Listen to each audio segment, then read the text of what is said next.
Hey y'all, welcome back to my channel, to the Tea Room. It's your girl Lady J, back bringing you the latest female rap tea and urban news. So before I get into this video, I need y'all to go ahead and hit that thumbs up, comment down below, share, and since you're here, baby, subscribe to my channel. So let's go ahead and get right into it. Let's start off with Missy mumbling and cackling Elliot. I see we still talking about the queen in them group chats, allegedly.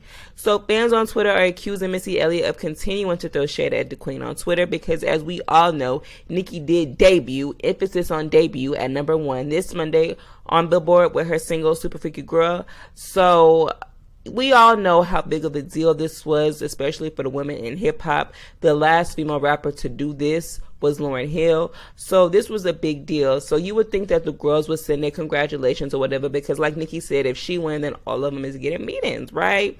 So even though a few of the girls congratulated her, like JT and Malibu Mitch, a lot of the mainstream rap girls did not, especially the ones who claim they love Nicki so much, which, you know, is their business, it's their prerogative. They don't have to publicly or even privately, for that matter, congratulate her.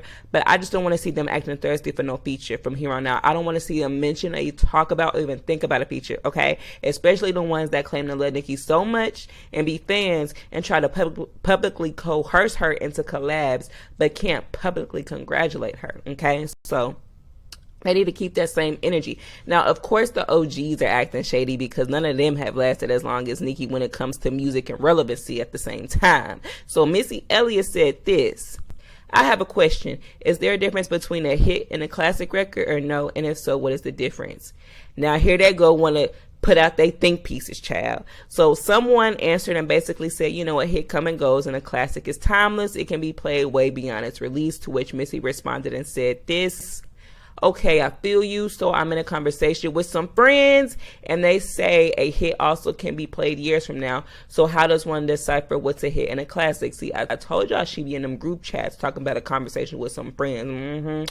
So fans are calling Missy out for, you know, the timing of these tweets. You know, it was the day after the Super Freaky Girl went #1, and Nicki said she was appreciative of the girls that congratulated her. And of course, Missy was not one of those girls. She never is, but she always want to talk about women empowerment and female rap, but being in group chats with other hating ass hoes, okay? So I know you don't understand, you know, how she doing it over a decade in the game, and I know you hate it was a Free Coast song, but you know, she made history that none of you bitches have not, okay? So she is breaking a record that ain't been broke since Lauryn Hill, and I know you're perplexed. So you want to ask what's the difference between a hit and a classic, but best believe this is a hit and a classic. So y'all let me know y'all thoughts on that.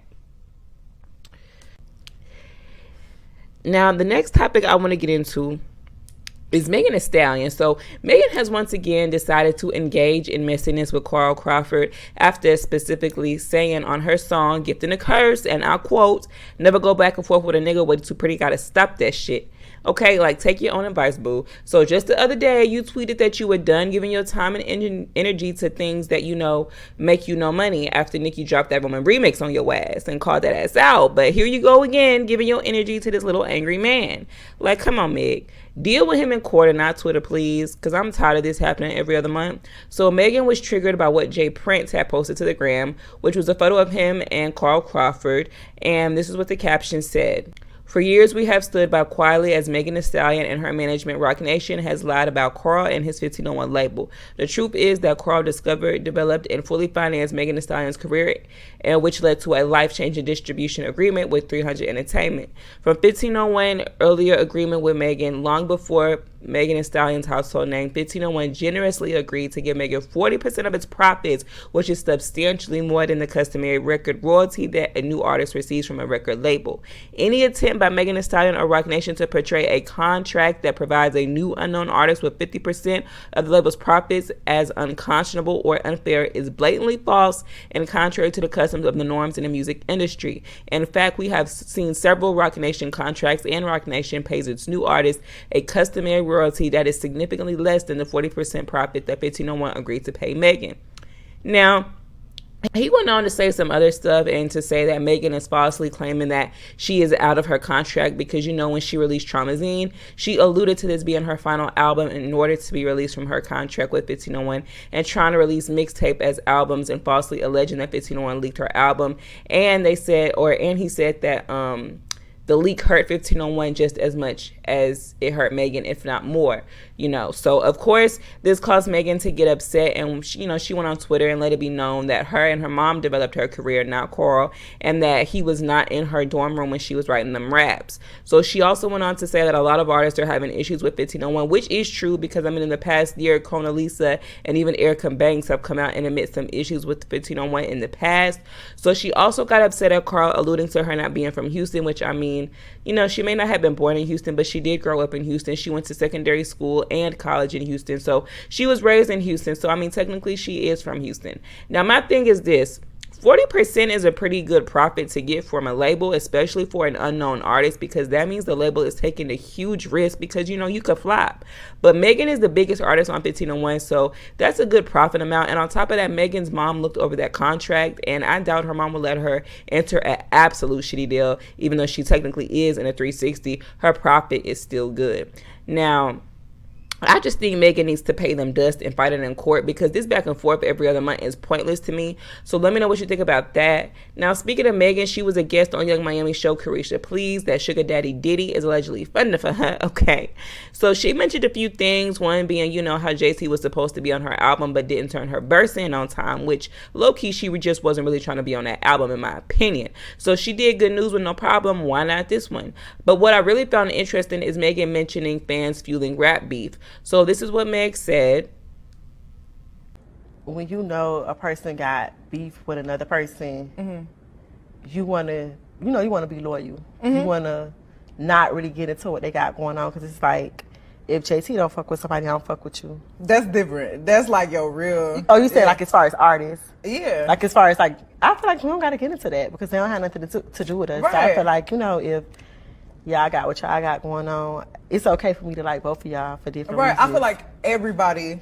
I feel like this generation of girls, like, it's kind of reminding me of like how the girls was in the 90s. It's no need for nobody to be mad at nothing. Like, it's like pointless, because we all are different. Like, nobody rap like the City Girls. Right. And if you trying to rap like the City Girls, it's very apparent. Like, nobody rap like me, nobody rap like Cardi, nobody rap like Koi, nobody rap like nobody. Like, you know what I'm saying? Like, we all got our own lane, and I feel like that's what's so beautiful about us right now. So I feel like it'd be the fans more so it is. than anybody. Like, they keep it up more than the actual artists. And it got the world thinking like something that's not happening. Right.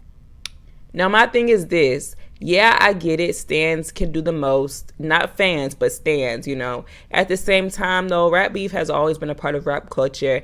And I'm about tired of these artists and entertainers blaming fans for everything, but yet they making diss records. They're the one making the diss records, not the fans. All right? You know, they might be doing the most on the internet, but y'all choose to take it and run with it and go to the studio or go on Twitter and get to sneak dissing and shading and shit. So don't make it seem like it's all gravy and that it's all the fans' fault. I don't really like that. And it's interesting since it comes after Nicki and Megan were just allegedly sending shots at one another in their recent projects. So you can let me know your thoughts on that. Finally, my last topic is Cardi B. Y'all, your girl is tired of seeing this girl go on rants against Barbs and nothing but the Barbs, and it's literally nobody else but the Barbs, child. Like, girl, if you want to address Nicki, then do that, because constantly going back and forth with her fans as a supposed to be A-list celebrity is embarrassing. Okay, sorry, not sorry. I'm sure you can be working on one of your 15 jobs you claim to have instead of going back and forth for 2 hours with a Nicki Minaj fan. So yesterday, Cardi was going back and forth with Big Barb Khalil. Now, I believe this was fueled because, you know, the blogs had just posted about Offset filing a lawsuit against P, the owner and record label of QC, but you know, because obviously he ain't really making no noise. Okay, Offset ain't been making no noise for like 3, 4, 5 years now. Okay, especially musically, now that him and the Migos aren't really a thing no more, because Quavo and Takeoff have released their own projects together without Offset. So I mean, you know, Lil Baby is the biggest artist at QC, so it really don't even matter. Anyways, Khalil tweeted that Cardi needed to pay 2 women that she's in lawsuits with the money they are owed, and this triggered Cardi to go on a series of back and forth exchanges with Khalil on Twitter. Khalil also mentioned that Offset smashed Sweetie, which, you know, I can't really say I believe. At the same time, it's also not a reach if Offset cheated again. I just don't think it was with Sweetie. However, I do believe that Cardi and Sweetie don't really, you know, fuck with each other. And I really don't think they ever have fucked with each other like that. Even though they were in the same circles for years and have been around each other, I just always picked up on this off energy between them two. But what really got a lot of people, including myself, is Cardi B trying to slick throw shade at Nicki Minaj and her husband, Kenneth Petty. So Khalil had tweeted this. We all know I was in jail. Clearly your fave has been keeping up with me. You know, he was responding to a bar, or not a bar, but, you know, Barty gang. And Cardi replied and said this. Oh, my man got a couple weed charges and gun charges because he ain't no P word and was a hustler.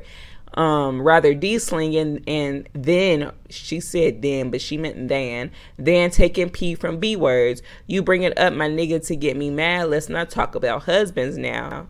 And, you know, fans are saying this was a shot at Nicki. And I'm going to be honest with you. It was most definitely a shot at Nicki. I don't give a damn what Cardi talking about now. Of course, she will allude to Nicki because, you know, she always addressed to her fans. At this point, Cardi just wants Nicki to respond. And what's sad about this is Cardi trying to slick throw shade at Nicki's husband. Meanwhile, it was revealed today through a leaked, not so leaked video clip that Jennifer actually attempted to drop the charges against Kenneth Petty, even going so far as to write a letter to the DA because she made a mistake in pressing charges because he didn't R-word her. So, you know, she wrote her letter, did the whole nine, dropped the charges. The audio is all over the blogs, all over the internet. Now, my thing is, I already knew she was full of shit when her story kept changing from what she originally was saying back in 2018. You know, from the tune she was singing all the way up until last year and now. So she has yet to be consistent with anything she has said, and her lawyer is literally a joke who is trying to get clout off her whole situation. She should have been fired his ass. Now, when Khalil called Cardi out about this and she said she was using him to sneak diss the person she really got beef with, Cardi responded and said this. Who husband I'm bringing up? I mentioned names. The beef between me and you, yet you brought up my husband, your friend T Styles, two girls I got a case with, so what's your point? Sanctions, you threatening me, who gonna touch me, boo? Now, my thing is, don't catch pussy now.